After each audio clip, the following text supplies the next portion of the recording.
I'm dyslexic and I guess attention deficit, even though it's sort of like common. The whole system was not designed for my brain. And I just remember very specifically feeling pretty inadequate as a kid.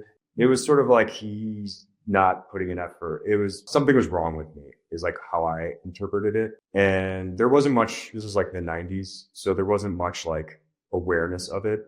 The strategy at the time for the educators was like, let's put it in special education. Special education where I grew up was like people who struggled. And so I was in a class with like actually disabled people. And so I was labeled disabled.